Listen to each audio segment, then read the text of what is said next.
exactly. to who we are today. But I didn't really talk about women. Yeah, So no, of course. let's talk about women for a Like, second. why are this is a question that I think about a lot. Why are women the way they are today? Yeah, Why? so let's analyze. Let's go back to the economics of Okay. from the women. Econ, So my favorite. we went from, we studied the male point of view. Let's go to the female point of view. If females are very much constricted of about how many offspring they can have, then what does that mean? Well, they're going to naturally be much more choosy in who they have offspring with, okay? And that means that they're looking for quality in their mates, okay?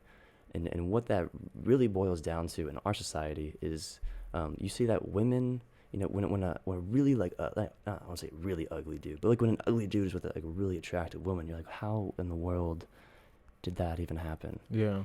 And what it boils down to is they're more interested in personality and a lot of these outside factors that that really, that aren't attractiveness, right? Because men are focused on attractiveness. Women are really focused on the quality of a man. And so what that really, three things that women are really interested in are ambition, okay, status, and money. And those are indicators of the quality of a man in our society for human species, right? Some people have even said the equivalent of porn for women is romance novels.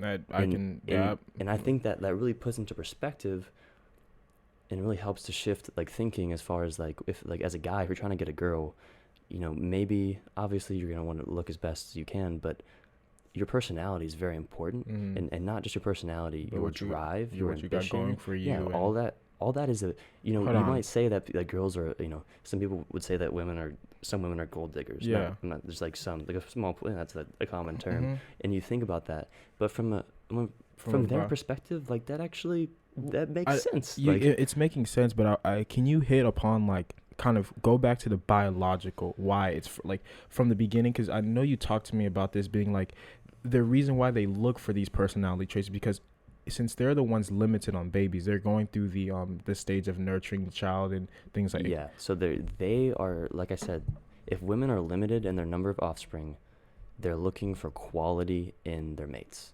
Looking for someone that can. They're looking for someone who can provide the best for them and their offspring. So who does that the best?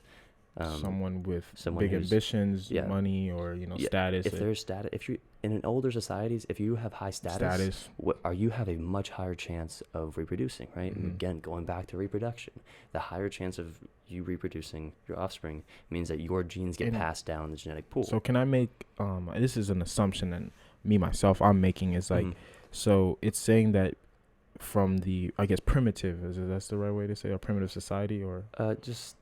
Yeah. From the early stages of human, early millions and we're talking like early stages of humans. They favorited men that could help them while they're, because I'm guessing they're very in the time of society where there's a lot of environment, like the environment around them is really dangerous, and you're vulnerable once you're pregnant. Exactly. You can't do much. They're looking for someone that is going to protect them. They're looking for someone that is going to help them in that stage of their like vulnerability, and then also helping them to take care of the child. Exactly. So if they're looking for those traits, and we've just seen that the traits that have, how that translated, how that quality aspect of what women are looking for has translated to today's terms are money, status, and ambition. Those are three things. It's not a solid rule, but it's generally speaking, those are three major things. I wanna quickly plug in our Mellie is a profound thought. I've said this on one of my TikToks before, and it's the fact that like I realize that the way to truly and you pointed out to this is, if you're a guy and you want to go get a girl, the best way to actually go get a girl is to do something for yourself, build either the ambition, the status, or the money, and it's just because like you have to offer something of value to them, as they are the ones that are in they're the ones in high demand.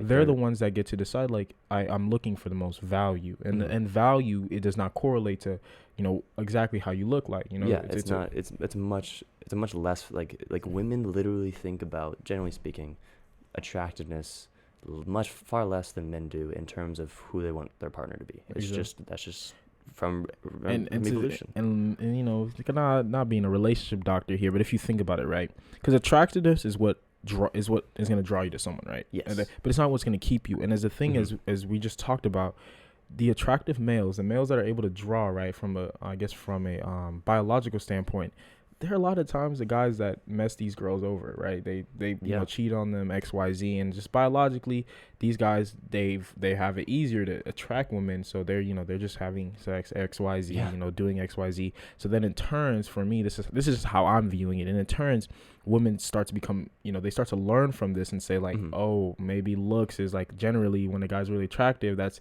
kind of a sign that he's gonna do XYZ. So it's like they start to kind of they start to kind of shift more to that, to their biological thing of, you know, just getting older and realizing like, I'm looking for, especially when they're coming around the age of have kids, they finally come around and through all that process learn, they're looking like, for someone to settle down with. Now the ambition, the status, and the money, it becomes a bigger drive, because it's just like, because, you know, and like I think people kind of like, you know, similar to how I would say women judge men for being driven by the, you know, beauty, attractiveness, all these things, and sometimes like men judge women for just, you know, being like shallow, only looking for status or money or you know, whatever it is. But I think, like, if you think about it, like, it makes sense, and like, why wouldn't they look for that? Like, really, like, why would a woman not want a man who is ambitious, who has a lot of money, and who is well respected, who's very high status? Because those are the males, like, that's naturally who like they're attracted to. And this goes into say like, and it also can, you know, in turn, guys too, you know what I'm saying? But biologically, guys, we don't think about those, you know, automatically. But, you know, I think in today's society, it's a lot more like now thinking like, it's kind of playing a way where males are now starting to be like, you know, maybe we do want a woman that's, you know, high ambitious, high side, and so those women are becoming that. But that's a whole different topic. That's a whole different topic. But it's actually crazy to again see how such our biological, like, the fundamental of our biology and how we are, and like those our ancestors are just kind of like are the building blocks of the way we act today. Yeah, no, it is crazy, and there's